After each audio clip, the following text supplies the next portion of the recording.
ধান দিবি না, একটা দুটো ধান দিবি। মুখটা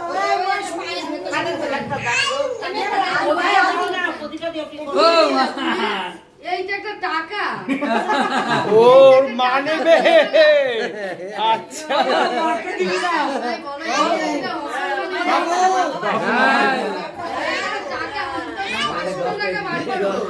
এই যে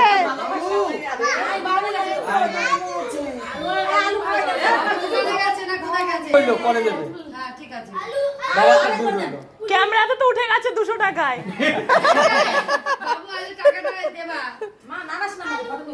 ভালো ওমা, ভালো না।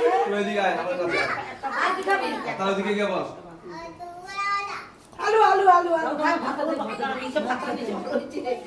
তাই বলো কি করছে? আর কি খাবা?